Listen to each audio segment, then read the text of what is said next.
você, leitor e leitora do Portal do Holanda. Eu sou Humberto Amorim, estou de volta para nós concluirmos juntos este ciclo de entrevistas com os candidatos ao Senado pelo governo do estado do Amazonas. Pessoas que se candidataram, estão aí à disposição dos eleitores do Amazonas, e hoje nós recebemos o candidato Alfredo Nascimento, do PR, que vem conversar com a gente sobre suas propostas e tudo aquilo que ele tem no coração e na mente para o povo do Amazonas, se for eleito senador.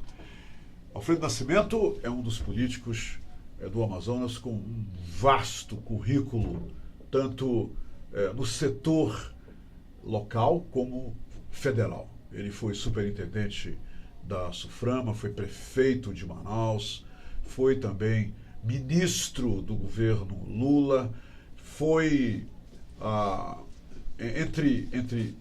no meio de todos esses cargos, também foi deputado federal, depois senador, e agora volta a pleitear junto a todos vocês, eleitores, o cargo de senador da República.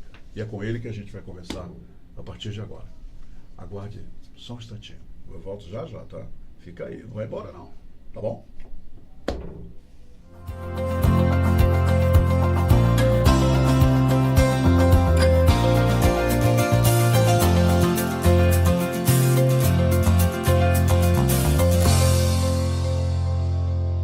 Muito bem, eu estou de volta e agora para valer. Vocês já estão vendo aqui o candidato Alfredo Nascimento, que gentilmente aceitou o nosso convite para conversar com a gente sobre a sua candidatura ao Senado Federal pelo PR. Candidato, seja muito bem-vindo, como é bom recebê-lo aqui no Portal do Holanda, e eu gostaria de iniciar essa entrevista já lhe perguntando o seguinte. A BR-319, assim que nós anunciamos a sua vinda ao programa, suscitou de alguns dos nossos leitores perguntas como: por que ela não foi liberada quando o senhor era ministro dos Transportes? Por que isso, por que aquilo? Mas, na verdade, eu acho que o que interessa no momento para a grande maioria dos eleitores e dos leitores do Portal do Holanda são as suas propostas e seus planos para essa rodovia, que nos mantém isolados do resto do Brasil, e somente até o início da década de 80, final da década de 70, que ela tinha tráfego até Porto Velho. Francamente, o senhor acha que, sendo eleito senador, poderá fazer alguma coisa para que essa rodovia finalmente seja liberada? Porque existe uma ala que declara aí em toda a imprensa que essa rodovia é desnecessária, não deveria ser aberta, e que somente através do transporte rodoviário, que é tão escasso no Brasil, nós resolveríamos esse problema. Qual é a sua opinião sobre essa 319? Seja bem-vindo mais uma vez. Obrigado, Roberto. Primeiro, prazer revê-lo, né? Quanto tempo a gente falava aqui no intervalo sobre netos. Veja só como o tempo passa, né, cara? É verdade. Bom, sobre a BR-319, eu empunhei a bandeira de defesa da BR-319, e é bom que fique claro uma coisa. A BR-319 tem 858 quilômetros. Eu consegui asfaltar, desses 858, 558 quilômetros. Como ministro, isso quer dizer? Como ministro, e depois mais recursos que eu consegui, mesmo voltando para o Senado da República, para que essa obra fosse concluída. Por exemplo, a ligação entre o Humaitá e Porto Velho, de 200 e poucos quilômetros, ela está concluída, inclusive com a construção de uma grande ponte sobre o Rio Madeira de 1.100 metros. O trecho entre Manaus e até o quilômetro 250, boa parte está concluída, e deste momento tem obra lá na rodovia. O que aconteceu com a parte central da rodovia? Quando eu vi que eu não conseguia a autorização dos órgãos ambientais para que concluísse a rodovia, eu consegui recursos para se dar a manutenção na parte do meio. Hoje a obra está sendo feita lá, todas as pontes foram repostas, as pontes de madeira, ainda em chão batido. Só tem uma travessia de balsa ao longo dela, fora essa de Manaus. E hoje você tem linha de ônibus de Manaus para Porto Velho, de Manaus para Humaitá, de Manaus para Manicoré, que eu fiz também a ligação com a cidade de Manicoré. Por que essa obra no meio não aconteceu? Eu era candidato ao governo. E todos, inclusive os amazonenses políticos, se colocaram nos bastidores contra a execução da obra da 319. Porque se eu tivesse concluído a obra, naturalmente tirava a Manaus e o Amazonas do isolamento, dava um boom de competitividade para a Zona Franca. O senhor inclui aí os órgãos ambientais também nessa sua fala? Principalmente, mas os políticos locais, eu não sei se você lembra, na época que eu era ministro, surgiu uma ideia de construção de uma ferrovia. Sim, eu lembro, muito bem. Olha só o que era essa ferrovia, a maldade que está por trás disso. A gente sairia de carro daqui até o 250, próximo ao Igapuaçu, é um garapé grande, lá o Rio Grande, descia do carro, botava o carro no trem, o trem ia até o 650, descia do trem, e do trem você faria de carro o resto para chegar no resto do país. Ou seja, a gente teria uma ferrovia que ligava nada a lugar nenhum. Mas essa ideia miserável fez com que os órgãos ambientais passassem a defender isso. O Ministério Público passasse a defender uma ferrovia. Isso tomou conta do Brasil inteiro e até dos órgãos ambientais, ou essas ONGs que defendem o meio ambiente, defendendo a construção de uma ferrovia. Eu não consegui o licenciamento ambiental, fiz 4 estudos de impacto ambiental e eles foram negados. Então as pessoas têm que verificar quem propôs construir uma ferrovia lá no meio. O governo do estado está por trás disso, verifique quem era e quem tentou fazer esse tipo de coisa. Então agora chegou a eleição, todo mundo levanta a bandeira da 319 e diz assim, não terminaram, eu não terminei, mas 65% da rodovia ela foi concluída, tem linha de ônibus. Está sofrendo ainda um pouco do inverno, como se sofreu o ano passado, mas a partir deste ano já se está fazendo uma recuperação melhor nesse trecho do meio da rodovia, que é de chão batido, para que se tenha um trânsito melhor de Manaus para Porto Velho. Mas e como senador, o senhor vai perseguir sempre manter a melhoria nessa estrada? Sem dúvida, é minha bandeira. A bandeira dos outros acontece no período da eleição. Nunca ninguém se juntou, nenhum político do Amazonas, para me ajudar em relação a 319. O meu amigo, que Deus o tenha, Felipe Dal, sabe da minha luta, acompanhou e não entendia por que todo mundo não se juntava em defesa da 319, porque ele era um defensor da BR-319. Se não fora o Alfredo ministro, hoje a 319, na parte central dela, já estaria tomada pelo mato. Não passava mais nada lá. E hoje nós temos linha de ônibus. E eu lanço até um desafio. Eu quero que mostre um político do estado do Amazonas que tenha conseguido R$1 para colocar em obras da BR-319. Ninguém colocou, ninguém. O desafio está no ar. Está no ar. Todo o recurso que foi para lá, inclusive as obras de demarcação, que eu conveniei com o governo do estado na parte estadual e da parte federal eu conveniei com o Instituto Chico Mendes e o Exército demarcou todas as áreas que teriam que ser demarcadas ao longo dos 858 quilômetros da rodovia. Basta-se visitar o sul do Amazonas para ver o trabalho que foi concluído lá. Infelizmente, essa parte do meio, por politicagem, não foi liberada. Agora o estudo de impacto ambiental foi concluído e começaram a exigir demarcação de terras indígenas. E eu não conhecia índios lá ao longo do perímetro da rodovia. E estão concluindo isso. Mas isso é questão de honra para mim. Continuar. Eu não vou defender a 319 pela primeira vez. Eu consegui o recurso ou construir como ministro mais de 60% da rodovia que está pronta, asfaltada e em ótimas condições de tráfego. A parte do meio surgiu esse imbróglio todo, os órgãos ambientais não deixaram, mas é questão de honra concluir. Eu não estou dizendo que vou fazer isso pela primeira vez, como está aparecendo gente agora. Eu sou a favor da 319, por que não fez antes? Por que não foi se juntar a mim para a gente resolver esse problema? Ao contrário, alguns se separaram e fizeram tudo para que a obra não acontecesse. Candidato, o senhor foi superintendente da Suframa, e nós temos aí o Distrito Industrial ainda como um fator importante para a economia do nosso estado. Os tempos são outros, o distrito mudou. Agora, o que não mudou, candidato, é a esperança dos amazonenses de que o Distrito Industrial possa continuar uma fonte de emprego, uma fonte de renda para o estado, etc, etc. O senhor acredita que o Distrito Industrial ainda tem, porque ele está meio estagnado, 50 mil pessoas perderam o emprego no Distrito Industrial, estão em casa nesse momento. O senhor acredita que existe uma fórmula para que o Distrito Industrial seja revitalizado com a vinda de novas fábricas, com a criação de novos empregos?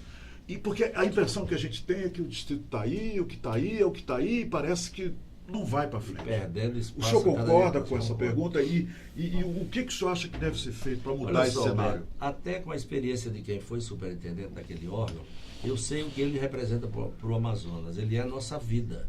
As pessoas às vezes imaginam assim, não, eu não tenho nada a ver com o distrito industrial. A pessoa que está lá vendendo alguma coisa numa mercearia, num pequeno bairro daquele, tem a ver com a economia que faz circular aqui o distrito industrial. Quando eu fui superintendente, na década de 90, no início dela, a Zona Franca de Manaus gerava 100 mil empregos. Chegou a 160 mil. Hoje nós temos pouco mais de 70 mil empregos. E as indústrias enfrentando sérias dificuldades. Tem que se juntar a isso também a crise brasileira. A crise brasileira está muito junto a isso. Bem recentemente, o presidente da República cometeu uma covardia conosco, os parlamentares. Ele prometeu que não mexeria na Zona Franca de Manaus. Está falando do Michel Temer. Do Michel Temer. Nós demos entrevista aqui, os 8 deputados, 3 senadores, e ele prometeu que não faria nada contra a Zona Franca de Manaus, e na madrugada surgiu um decreto que alterou a alíquota dos concentrados sem que tivesse sido combinado conosco.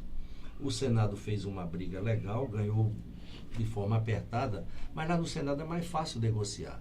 Na Câmara é muito difícil. 8 deputados e 3 senadores enfrentarem, por exemplo, São Paulo, que não tem nenhum interesse na Zona Franca, que tem 70 deputados. Agora, para ser justo, todo mundo que está lá defende a Zona Franca. Foi assunto da Zona Franca, um corre para o partido, pede para votar. Eu mesmo fiz muito isso com o meu partido, os outros parlamentares fazem isso. Eu que tenho uma certa influência no partido, vou lá, sento. Olha, eu não voto nada com o governo se não votar a Zona Franca. Então, nós temos lutado muito para defender uma coisa que na cabeça dos outros brasileiros é uma coisa ultrapassada, que é um benefício grande demais. Eles não consideram que nós preservamos para eles e para o Brasil a floresta que aí está, que a nossa indústria não é poluente. A guerra da Zona Franca de Manaus com o resto do país tem a ver com a não conclusão da BR-319. Vocês não têm noção do que eu enfrentei, dos lobbies que fizeram, mas era confusão todo dia para que não se conseguisse o licenciamento ambiental da parte do meio. É a única estrada do país já implantada, já concluída, como é a 319, que só num trecho, nos outros trechos eu consegui fazer. Mas quando sentiram que eu ia concluir, vetaram a parte do meio. É a única estrada brasileira que tem necessidade de estudo de impacto ambiental pedido pelos órgãos do meio ambiente. As outras todas, se ela já existe, é só asfaltar, até porque não se derruba nenhuma árvore ao longo desses 400 quilômetros. A estrada está lá, ela está implantada. Tem que limpar o caminho. Tem que limpar o caminho. Candidato, nós vamos fazer um rápido intervalo comercial, mas já a gente volta para continuar conversando com Alfredo Nascimento, candidato do PR ao Senado Federal pelo Estado do Amazonas.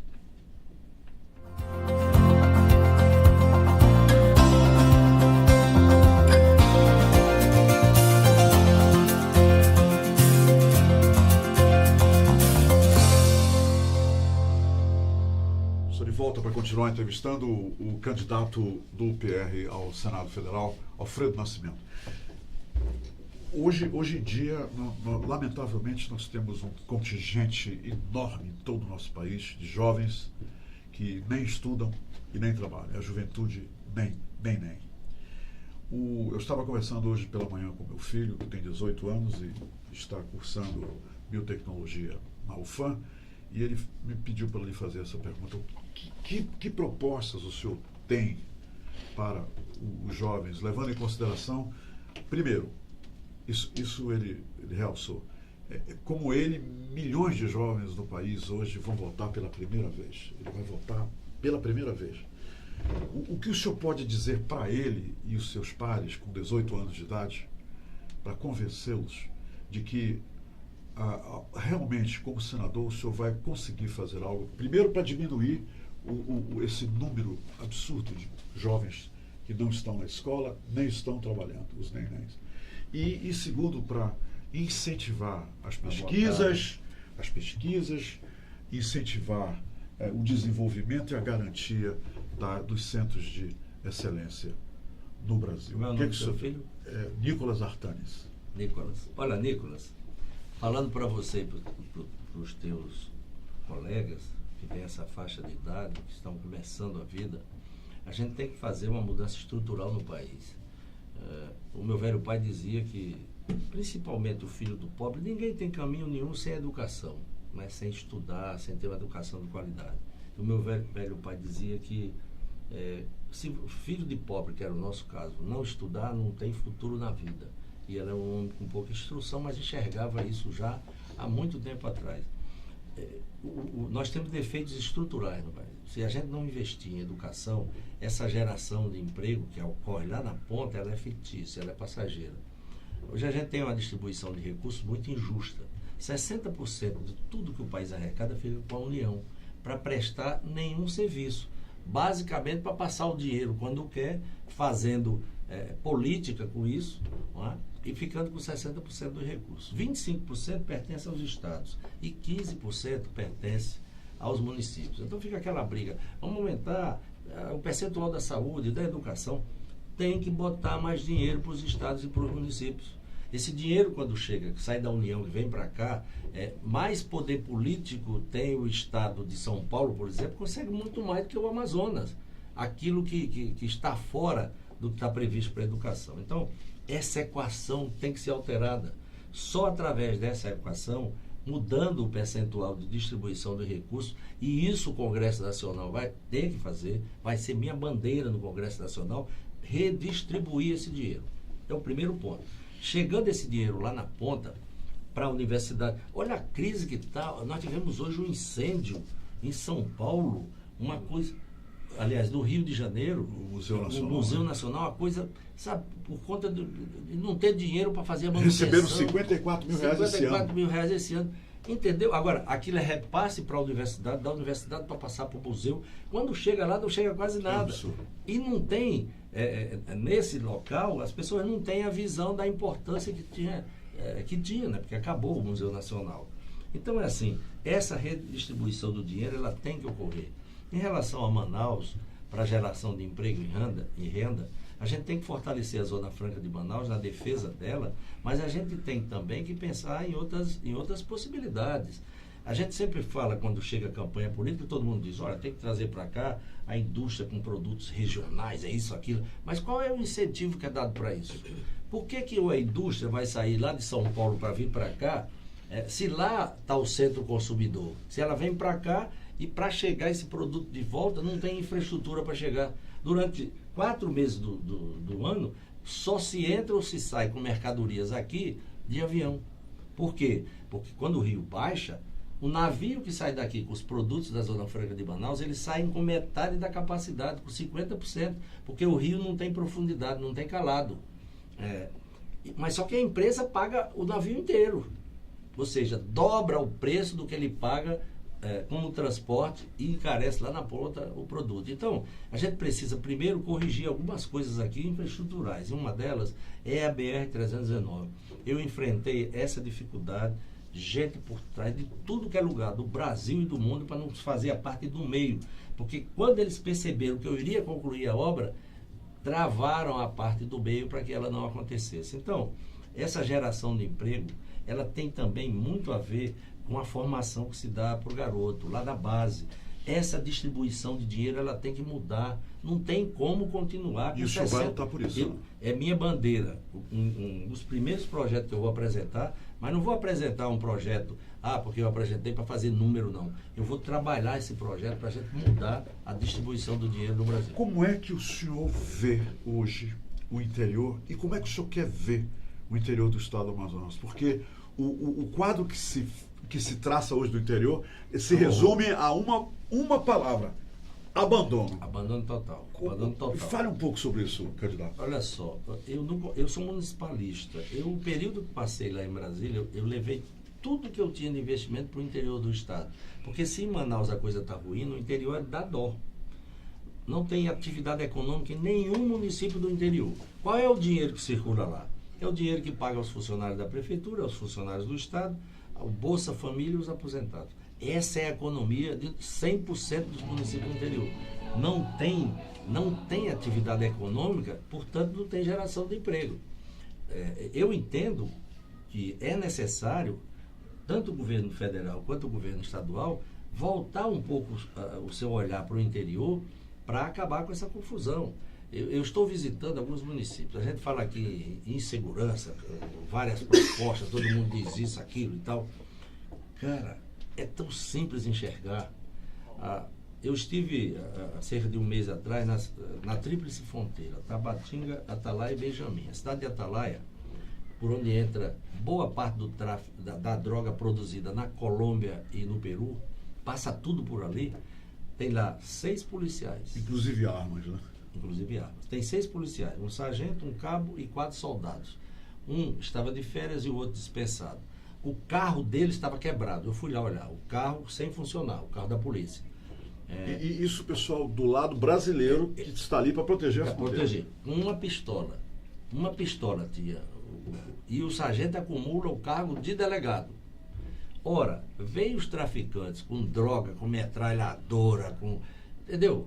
E o cara com a pistola, como é que vai defender 6 pessoas? Ele finge até que não vê esse povo, né? Então, quer resolver o problema das facções aqui, fecha a entrada da droga, põe policial lá armado, todo mundo sabe onde é, né? Todo mundo sabe onde é. Se você conversar com as pessoas lá nessas cidades, todo mundo sabe, olha, vem por aí, ó, esse rio aqui que passa, aquele garapé vem aí, e as pessoas não cuidam disso. E qual é o problema? É a centralização excessiva do dinheiro no governo federal, que ele tem mais, e sobra isso. O que o município de Atalaia pode fazer em termos de segurança pública? Nada. O que o governo do estado faz em relação à segurança pública? 6 policiais que estão lá para dar segurança na entrada da droga. Segurança entre aspas. Né? Insegurança, para dar insegurança. Como é que um policial daquele com a pistola vai ver os caras com a metralhadora? Eles passam com aquelas pontes 50, com aquele tripelas em cima, assim, que atira, derruba até árvore. O cara com a pistola na mão vai fazer o quê com aquilo? Nada. Vai deixar passar e faz de conta que não viu nada. Então, essa guerra de facções que acontece hoje em Manaus tem a ver com um defeito lá na entrada, lá na base. Então, só tem o senhor esteve jeito. lá, o senhor viu isso? Eu vi isso. Só tem um jeito para isso. É formatar uma nova distribuição de recursos para que estados e municípios tenham mais dinheiro. A União não tem para que ter dinheiro. O Ministério da Saúde tem dinheiro para os programas, para passar. Só faz repassar, não tem estrutura para fazer nada. Quando passa dinheiro aqui para a saúde, quem é responsável pelos hospitais? O Estado. Quem é responsável pelos serviços de atendimento básico? Os municípios. Por que não passa o dinheiro direto para isso? Tudo que tem para a saúde, vamos pedra dividir. de gelo, né? Ela vai... Tu entendeu? Quando chega lá, está bem pouquinho. Candidato Alfredo Nascimento, o senhor tem 2 minutos para dizer aos leitores e leitoras do Portal da Holanda, como também a todos os eleitores do Estado do Amazonas, por que o senhor agora quer ser novamente senador da República? Olha, Roberto, primeiro quero agradecer a oportunidade que você me dá. Prazer grande reencontrá-lo. Tenho um carinho, muito respeito por você. Nós sempre conversamos muito, estamos afastados há tanto tempo na minha vida. Eu sou candidato ao Senado porque eu construí uma história política da qual eu me orgulho muito. Eu fui prefeito de Manaus 3 vezes e por 2 vezes eu fui escolhido o melhor prefeito do país. Eu aprendi em Manaus ser um prefeito que estabelecia a diferença entre fazer e servir. Eu criei programas sociais que ficaram até hoje, que estão aí e que ajudam muito as pessoas. E esse meu trabalho me projetou para o Brasil para que eu me tornasse ministro de Estado por 3 vezes. Eu tenho hoje uma história, tenho um currículo e eu sei que eu tenho entrada em Brasília, que eu consigo recursos para ajudar o meu Estado para que as coisas melhorem. Eu fiz investimentos no interior, construí 47 postos no interior do Estado, concluí a BR-174, mais de 60% da BR-319 e todos os recursos que eu consegui com a minha história de ter sido ministro 3 vezes, presidente nacional do meu partido, que é o 6º maior partido do país. E esse meu currículo, essa minha história, esse espaço que eu tenho, eu quero colocar a serviço do meu Estado. O parlamentar, né, lá no Senado, tem aquele que gosta de televisão, que gosta de fazer pronunciamento, que gosta de defender teses nacionais, eu acho que é obrigação nossa também no Senado, mas que não gosta de servir ao Estado que ele está. Eu certamente sou o parlamentar que trouxe mais dinheiro para o Estado do Amazonas por essa minha influência. E eu sei que eu posso ajudar o meu Estado, sendo senador atuante, defendendo coisas como essa redistribuição dos recursos para a gente mudar a realidade, não só do Amazonas, não só do interior, mas do país inteiro. Essa é uma fórmula muito injusta fica com mais dinheiro aquele que não faz nada. Eu vou brigar por isso, vou tentar convencer e vou convencer os meus pares no Senado para que a gente faça essa redistribuição. E eu sou candidato ao Senado porque também me orgulho muito da minha vida. Eu tenho 35 anos de vida pública.